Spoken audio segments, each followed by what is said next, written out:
अस्सलाम वालेकुम, मैं हूँ रोहेल इंतखाब और आप हमारा प्रोग्राम देख रहे हैं जिसका नाम है कॉफ़ी विद अलुमनाई। और आपकी मुलाकात हम ग्रेनेड के उन स्टूडेंट से कराते हैं कि जिन्होंने ग्रेनेड में एज ए स्टूडेंट लाइफ भरपूर जी और स्टूडेंट लाइफ के बाद इंडस्ट्री में उन्होंने बड़ा नाम कमाया।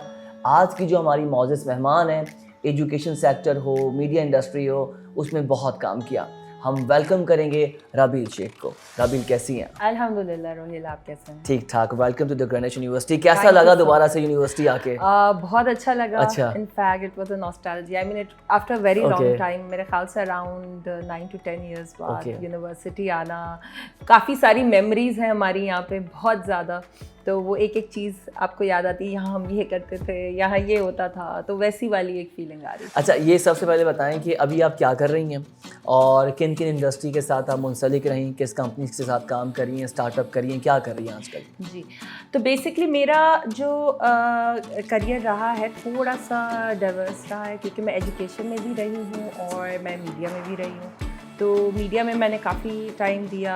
I was working for this channel called बोल न्यूज़। आई वॉज हैंडलिंग वहाँ पे न्यूज़ और ब्यूरोज़ को हैंडल करते थे, वो एक अलग एक्सपीरियंस था। Then due to personal reasons I had to move from that industry और फिर मैं अब एजुकेशन सेक्टर की तरफ आई। I taught in various school, Beaconhouse city वगैरह। एंड उसके बाद जो है मैं अभी जो हूँ, I am currently employed as an admin manager in one of the schools in phase 8। सो ये मेरा फिलहाल करियर है। ओके, ये रहा है रूट। ग्रेनेड यूनिवर्सिटी कब ज्वाइन किया, कौन से प्रोग्राम में एनरोल्ड हुई, कॉन्वोकेशन कब हुआ, ये ज़रा बताइएगा। ग्रेनिच मैंने ज्वाइन किया था 2012 में for my masters in English linguistics and 2014 में वो मेरा कंप्लीट हो गया था। फिर उसके बाद आई कंटिन्यूड, मैंने अपना PhD भी बिगिन किया था, बट वो कंप्लीट नहीं कर सकी थी वो। लेकिन ये कि मास्टर्स मेरा 2 years प्रोग्राम था, फ्रॉम 2012 to 2014 वो मैंने किया है। लेकिन ग्रेनेड से मेरे जो एक रिलेशनशिप रहा है वो बहुत पहले से रहा है, 2012 से भी बहुत पहले से रहा है। मेरा आना जाना रहता था। I had a lot of friends है, अ लॉट ऑफ फ्रेंड्स। तो वो कभी कोई इवेंट वो कराते थे तो आ जाते थे देखने। तो एक एसोसिएशन ग्रेनेड से बहुत पुरानी है, बहुत पुरानी है। अच्छा, मुझे ये बताएं 2012-13 में आप लोगों की एक्टिविटीज़ क्या होती थी, किस तरह का आप लोगों का माहौल था, फ्रेंड सर्कल क्या था, क्या शोर शराबा होता था उस वक्त, उस दौर में? तो बेसिकली हम लोग क्योंकि मास्टर्स इन इंग्लिश कर रहे थे तो हमारा एक बहुत ही लिमिटेड वो ग्रुप होता था जो पर्टिकुलरली ये डिग्री कर रहा था। तो उसमें ये था कि हम लोग जितने भी थे we were very studious people. मतलब हमें बस एक वो कंपटीशन होता था और एक बस ये होता था कि वेरी एम्बिशियस आप कहें कि बस ग्रेड्स चाहिए, ए से कम तो चाहिए ही नहीं ना। लिंग्विस्टिक्स के बच्चे वैसे ही इज्जत की बात होती है अंग्रेजी में। बिल्कुल, तो बस वो उसी हम एक लगे रहते थे। जब ये मैं आपको फॉर्मल क्लास सेटिंग की बता रही हूँ, जब हम क्लास के अंदर बैठे होते थे तो यही हमारा मकसद होता था। फिर क्लास से बाहर निकल के हम थोड़े से डिफरेंट होते थे। अब जैसे मोस्टली हम फीमेल्स ही थी। आपको पता है कि ये एजुकेशन फील्ड, वैसे तो मेल्स भी बहुत ज़्यादा आने लग गए, बट फीमेल्स एक बहुत ज़्यादा होती हैं। तो हमारी क्लास में ज़्यादातर फीमेल्स ही थी। तो हम लोग फिर हमारे प्लान्स बनते थे, हम लोग कहीं कॉफ़ी पे जा रहे हैं, ब्रेकफास्ट पे जा रहे हैं, तो इस तरीके से चलता रहता था। But otherwise because university life की जहाँ तक बात है तो दूसरे डिपार्टमेंट्स में भी जैसे हमारे बहुत सारे फ्रेंड्स थे, तो यहीं पे बहुत ज़्यादा अंदर ही यूनिवर्सिटी में कोई ना कोई इवेंट होता रहता था, मूवी नाइट्स और कवाली नाइट, और उनमें इन्वॉल्व रहते थे हम लोग हर चीज़ में। तो ये कि बहुत अच्छा टाइम गुजरा है। अच्छा टाइम गुजरा। अच्छा, कुछ ऐसा हुआ राबील जो आप समझते हैं कि आपको आज भी याद है और नहीं होना चाहिए था, ऐसी कोई बात जो मैनेजमेंट तक गई हो, ये चीज़ आपसे इवेंट करते हुए या बगैर पास के एंट्री करा दी, बहुत सारी चीज़ें होती हैं, कुछ शेयर कीजिए ना प्लीज़। ऐसा कोई नेगेटिव इवेंट, नेगेटिव चीज़ तो कोई ऐसा इंसिडेंट हुआ नहीं यहाँ पे। और एक बहुत फ़नी चीज़ है, कॉन्वोकेशन होने वाला था, आई रिमेंबर। खैर आई वाज नॉट ग्रेजुएटिंग, लेकिन काफ़ी सारे फ्रेंड्स ग्रेजुएट कर रहे थे। तो कुछ ऐसा हुआ था कि I volunteered as in the welcome committee. उनकी वेलकम कमेटी थी, उसमें पार्ट थी।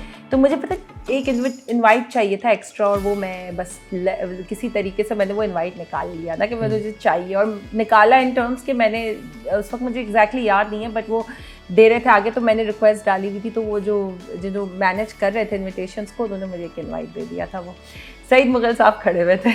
उन्होंने कहा आप तो ग्रेजुएट नहीं तो आप इनविटेशन का क्या करेंगी। अच्छा खैर मैं बड़ा एम्बैरेस हुई कि मैंने कहा अल्लाह ये क्या हो गया, इन्होंने कहाँ से देख लिया। खैर लेकिन he is a sweet heart, तो उन्होंने कहा कोई मसला नहीं आप ले जाओ। तो वो थोड़ा सा एक एम्बैरेसिंग वो हो गया था। अदरवाइज कोई नेगेटिव एज सच कभी वो एक्सपीरियंस रहा नहीं, हमेशा हर चीज़ बहुत अच्छी रही। कहीं फंसते थे तो सबसे अच्छी बात ये है कि सईद मुग़ल साहब जो हैं वो क्या कहते हैं बहुत ज़्यादा कोऑपरेटिव थे और हर चीज़, मतलब मुझे कोई ऐसा नेगेटिव इंसिडेंट मैं नहीं बता सकती, पॉजिटिव बहुत सारे। क्या बात। अच्छा अब मुझे ये बताएं कि ठीक है आपने एक अच्छी एक्टिविटीज़ की, प्रोफेसर्स बताएं आपके टीचर्स कौन से जो आपके लिस्ट पे अच्छे थे कि यार ये हमें बहुत अच्छा पढ़ाते हैं और ये टीचर्स हैं इनकी क्लास हमने नहीं लेनी है, क्यों आ गया ग्रेनिच यूनिवर्सिटी पढ़ाने के लिए? अच्छा तो बेसिकली वैसे तो सारे प्रोफेसर्स ही अच्छे थे और जिनका मैं नाम स्पेसिफिकली लेना चाहूँगी अच्छे प्रोफेसर्स में जिनको मैं नहीं भूल सकती, that was mister Salman Altaf. Excellent teacher, बहुत मतलब मेरे ख्याल से जितनी मेरी लिंग्विस्टिक्स के हवाले से लर्निंग हुई है वो उनका सारा क्रेडिट जो है ना मिस्टर सलमान अल्ताफ़ को जाता है। एंड वो भी आई थिंक काफ़ी पुराने फैकल्टी मेंबर रह चुके हैं यहाँ पे। तो एंड इससे पहले मैंने BBA कहीं और से किया था, वहाँ पे भी वो मेरी टीचर रह चुके हैं, तो उनसे एक वो वास्ता भी रहा है। बट उन्होंने जो हमें यहाँ पे लिंग्विस्टिक्स के हवाले से जो कुछ सिखाया वो मैं आज तक नहीं भूली honestly. The way he used to explain it, and आपको नहीं आती थी ना समझ, वो पूरी अपनी जान लगा देते थे कि नहीं, कि जब तक समझ नहीं आएगा मैं फिर एक्सप्लेन करता रहूँगा। तो there are very few people like that जो आपको तब तक समझाते रहेंगे जब तक आपको समझ नहीं आता, तो उनको बहुत बहुत क्रेडिट जाता है। Then there was miss Zainab, वो भी उनके साथ भी बहुत अच्छा टाइम गुजरा। वो लिटरेचर की मेनली थी, तो उनसे जैसे पोइट्री, उनसे बहुत चीज़ें पोइट्री के हवाले से सीखने को मिली हमें। एंड उनसे तो एक फ्रेंड्स वाला रिलेशनशिप बन गया था, उनके साथ भी काफ़ी हैंगआउट्स होते थे। तो ये था कि दीज आर 2 पीपल जो मुझे अपनी इस डिग्री के हवाले से बहुत याद रहेंगे। फिर मेरे थीसिस जब मैंने स्टार्ट किया तो जो मेरे थीसिस के सुपरवाइज़र थे डॉक्टर अरशद करीम थे। Doctor Arshad Karim, he was a very nice man. अच्छा there were people who were actually scared of him, लोग इतना डरते थे उनसे कि डॉक्टर अरशद करीम काफ़ी एजेड थे, बट मेरे लिए तो ही वॉज अ स्वीट हार्ट। इतने अच्छे इंसान और इतने केयरिंग, और डांटते भी थे क्योंकि जाहिर सी बात उनकी एज भी ज़्यादा थी, और बिल्कुल बच्चों की तरह रखते थे। और उन्होंने तो ये तो लाइक में आ गए आपके, लाइक में आ गए। अच्छा डिसलाइक देखिए वही बात है ना, मैं तो इस पॉइंट से चलती हूँ कि जो आपको पढ़ा रहा है, आपका जो उस्ताद है, उसको आप डिसलाइक नहीं कर सकते। Agree in any case. अच्छा रबील, अब थोड़ा सा आगे करते हैं हम प्रोग्राम अपना, और ये हमारा रैपिड फायर है। अच्छा। और उसमें हम ग्रेनिच के पुराने लोगों का नाम लेते हैं और उसमें 1 वर्ड पे आपने उनको बोलना है, कुड बी एनीथिंग, थोड़ा सा हिलेरियस कर दीजिएगा।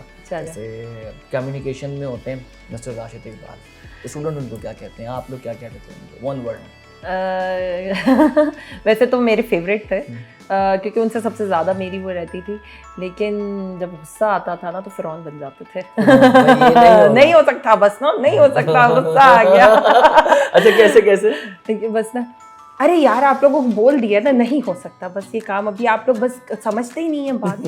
एक वैसे तो इतने मैं कहती हूँ उनके साथ सबसे ज्यादा मजा आता था बात करने में। वैसे कुछ स्टूडेंट्स कहते हैं सर राशिद कि आपके ऊपर ना कुछ आता है। हाँ, एकदम से आता था उनको कि ये नहीं हो सकता ना बस। हालांकि वो बेचारे इतनी कोशिश करते हैं, हाँ सब हंस रहे बस एकदम कुछ। अच्छा अकाउंट्स में हमारे होते हैं मुनीर साहब, उनके बारे में क्या कहेंगे? मुनीर साहब तो gem of a person, very nice और बहुत अच्छे। रब नवाज तो उनको मैं बोलूँगी कि वो भी स्वीट हार्ट, बिकॉज मुझसे हाँ मतलब उनको कभी कोई बात मैं बोलती थी या हमारे बैच को कोई भी बोलता था तो कभी उन्होंने ये नहीं बोला नो, हमेशा ये होता था हो जाए, आप टेंशन ना लें, हो जाएगा। मिस शाजिया अ फ्रेंड आपकी बातें सुनती थी, और कभी हम लोग कुछ चीज़ों से फ्रस्ट्रेट होकर उनको जाके बताना शुरू कर देते थे, फिर वो एडवाइस भी देती थी, तो she was like a friend. Miss Batool examination, उनसे कभी इतना ज़्यादा वो रहा नहीं हमारा इंटरेक्शन, तो उनके लिए मेरे लिए स्पेसिफिकली कोई वर्ड नहीं होगा, बट ठीक है overall she seemed a nice person. जी सईद कमाल मुग़ल, आई थिंक उन्हीं की वजह is the pillar for this institute, and I think one of the best persons I know here. Okay. Amazing. Seema Mughal. Of course उनके लिए तो जितने words बोले बहुत कम है, and because as you know के somebody who heads an institute वो इतना कभी भी फ्रेंडली नहीं होता है with their students and all, but she is so much involve with her students and all, लगता है कि एक फैमिली है, तो she was like a family. Rabeel, मुझे ये बताएं कि आपने 12 में अपना ग्रेजुएट किया, उसके बाद भी आपने ग्रेनेश को देखा ग्रेजुएशन के बाद, और पढ़ने से पहले भी आपने इस इंस्टीट्यूशंस को देखा, और आपने अपने स्टार्ट में कहा कि आपका ताल्लुक एसोसिएशन ग्रेनेश से रहा। व्हाट डू यू थिंक कि ग्रेनेश की स्ट्रेंथ या पावर क्या है जो ये इस्टेब्लिश्ड है, ये खड़ा हुआ है, और यू नो, तो एक स्ट्रेंथ क्या है इदारे की, आपका पॉइंट ऑफ व्यू? मेरे ख्याल से जैसे मैंने आपको बताया कि वाइस चांसलर और सईद मुग़ल, मिस्टर सईद मुग़ल, ये सारे इतना इन्वॉल्व रहते हैं, दे आर जस्ट लुकिंग हर वक्त, what I see they are trying their best efforts, वो लगाते रहते हैं कि कैसे किस तरीके से हर चीज़ को इम्प्रोवाइज़ किया जाए, इम्प्रूव किया जाए, तो ये एक बहुत बड़ी स्ट्रेंथ है। वरना अदरवाइज़ आप देखें मोस्टली इंस्टीट्यूट्स में बस चीज़ें चल रही हैं, स्टूडेंट्स हैं चला रहे हैं, चीज़ें चला रहे हैं, नहीं चला रहे, तो यहाँ पे बहुत ज़्यादा हर एक की involvement, even the faculty members, the heads of the departments, everybody is so involve कि वो हर चीज़ खुद ही बहुत अच्छी होती जाती है, और वो आपको इन दी एंड वो स्ट्रेंथन ही करती है एक organisation. Thank you so much Rabeel, आप आई, और ये एक अप्रिसिएशन है ग्रेनेश की तरफ से आपके लिए। ये अलुमनाई जो भी हमारा आता है हम उसको ये प्रेजेंट करते हैं। थैंक यू सो मच, आपने वक्त निकाला। होपफुली व्यूअर्स आपको हमारा ये एपिसोड पसंद आया होगा। मज़ीद किसी स्टूडेंट को आप देखना चाहते हैं हमें कमेंट में बताइए, और यूट्यूब पे हमारा ऑफिशियल पेज है ग्रेनेश यूनिवर्सिटी का, उसको भी आप सब्सक्राइब कीजिए। अपना बहुत ख्याल रखें, मुझे और मेरी पूरी टीम को दीजिए इजाज़त। अल्लाह हाफ़िज़, पाकिस्तान जिंदाबाद।